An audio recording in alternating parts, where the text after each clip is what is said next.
साल था 2005। एक ऐसा साल जो यादों में बसा हुआ है। नवरात्रि का पावन समय था। चारों ओर उत्सव का माहौल था। हर कोई इस पर्व को मनाने में मग्न था। मेरा एक दोस्त था। उसने अपने गांव चलने को कहा। उसने बताया कि वहां नवरात्रि का उत्सव बहुत धूमधाम से मनाया जाता है। राजस्थान का एक छोटा सा गांव, सुनसान, वीरान, लेकिन नवरात्रि के समय यह गांव जीवंत हो उठता है। कहने लगा, मां का जस है भाई, आना ही पड़ेगा। उसकी बातों में एक गहरी भावना थी। मैंने हां भर दी। गांव पहुंचा तो रौनक देखकर हैरान रह गया। हर तरफ खुशियों का माहौल था। गांव पहुंचा तो रौनक देखकर हैरान रह गया। हर तरफ खुशियों का माहौल था। ढोल नगाड़े बज रहे थे। संगीत की धुन पर लोग झूम रहे थे। रंग बिरंगी रोशनी से गांव जगमगा रहा था। हर घर, हर गली सजावट से चमक रही थी। लोगों में अलग ही जोश था, श्रद्धा थी। हर कोई देवी मां की भक्ति में लीन था। भक्ति थी, पर साथ ही एक डर भी था। एक अजीब सा डर जो हर किसी के चेहरे पर झलक रहा था। अंधविश्वास का डर। लोग अंधविश्वास की बातों से भी घिरे हुए थे। शाम को पूजा हुई। हर कोई पूजा में शामिल हुआ। मंत्रोच्चार से पूरा वातावरण गूंज रहा था। हर कोई मंत्रों की ध्वनि में खोया हुआ था। देवी मां को खुश करने के लिए तरह तरह के काम हो रहे थे। हर कोई अपनी श्रद्धा दिखा रहा था। ग्रामीणों की आंखों में श्रद्धा के साथ साथ एक अजीब सी चमक थी। एक चमक जो भक्ति और डर का मिश्रण थी। अगले दिन हवा का रुख ही बदल गया।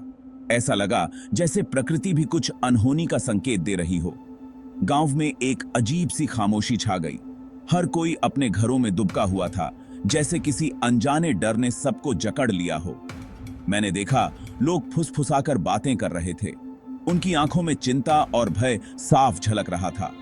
कुछ तो डर के मारे घर से बाहर ही नहीं निकल रहे थे। खिड़कियों से झांकते हुए उनकी आंखों में डर साफ दिखाई दे रहा था। मेरे दोस्त ने बताया, कल रात एक बकरी मंदिर के पास मरी पाई गई। तो मैंने पूछा, उसकी बातों में छिपे डर को समझने की कोशिश करते हुए। तो क्या? सब कहते हैं देवी मां का प्रकोप है, उसने डरते हुए कहा। मैं हैरान था। उसकी बातों पर यकीन नहीं हो रहा था। 21वीं सदी में भी लोग ऐसी बातों पर यकीन करते हैं। क्या अंधविश्वास का जाल इतना गहरा है? मैंने मन ही मन सोचा, क्या ये सच में देवी मां का प्रकोप है या सिर्फ एक संयोग? पर मुझे अंदाजा नहीं था कि ये तो बस शुरुआत है। आगे क्या होने वाला था, ये सोचकर ही रोंगटे खड़े हो जाते हैं। अगले दिन मुझे वापस लौटना था। मेरे दोस्त ने मुझे जल्दी निकलने की सलाह दी। देर मत करना, अंधेरा होने से पहले ही निकल जाना, उसने कहा। मैंने कारण पूछा तो वह टाल गया। बस यहां की रवायत है, अंधेरे में कोई विलेज से बाहर नहीं निकलता, वह बोला। मैं समझ गया कि वह मुझे फिराना नहीं चाहता। फिर भी उसकी बातों ने मेरे मन में एक अजीब सी घबराहट पैदा कर दी थी। विलेज के बाहर एक जीप खड़ी थी। ड्राइवर ने बताया कि वह मुझे पास के शहर माउंट आबू छोड़ देगा। रास्ता सुनसान था। चारों तरफ घना जंगल ही जंगल था। सन्नाटा इतना गहरा था कि अपनी ही सांसों की आवाज सुनाई दे रही थी। थोड़ी ही दूर चले होंगे कि हवा तेज होने लगी। पेड़ हिलने लगे और फिर मुझे एक अजीब सी आवाज सुनाई दी।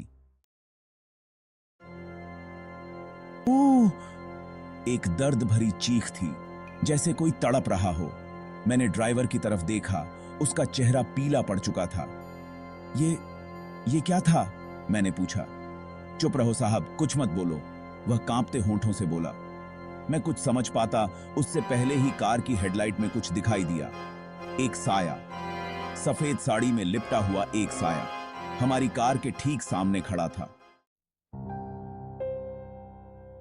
मैं चिल्लाया। मेरी आवाज अंधेरे में गूंज उठी, जैसे किसी ने मेरी चीख को सुन लिया हो। ड्राइवर ने ब्रेक मार दिया। उसकी आंखों में भी वही डर था जो मेरी आंखों में था। कार चीखती हुई रुक गई। हम दोनों ने एक दूसरे की ओर देखा, जैसे कुछ भयानक होने वाला हो। पर जब हमने फिर से देखा तो वहां कुछ नहीं था, सिर्फ सन्नाटा और अंधेरा। साया गायब हो चुका था। मैं हैरान था, डरा हुआ था। मेरे दिल की धड़कन तेज हो गई थी। क्या मैं हकीकत में वो सब देख रहा था, या फिर ये मेरी आंखों का धोखा था, या फिर ये मेरे डर का वहम था? क्या मेरा मन मुझे छल रहा था? उस रात के बाद से मुझे कभी राजस्थान जाने की हिम्मत नहीं हुई। वो जगह मेरे लिए एक डरावना सपना बन गई थी। वो घटना मेरे जहन में ऐसे घर कर गई कि आज भी जब कभी नवरात्रि आती है, मुझे वो रात याद आ जाती है। मुझे वो सुनसान सड़क, वो डरावनी चीख और वो सफेद साया याद आ जाता है, जैसे वो सब कल ही हुआ हो। क्या वो सब सच था? क्या मैंने सच में वो साया देखा था, या फिर मेरे दिमाग का खेल? क्या मेरा मन मुझे भ्रमित कर रहा था? ये सवाल आज भी मेरे जहन में घूमता रहता है।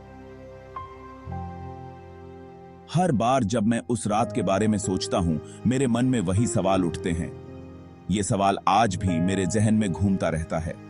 क्या मैं कभी इन सवालों का जवाब पा सकूंगा?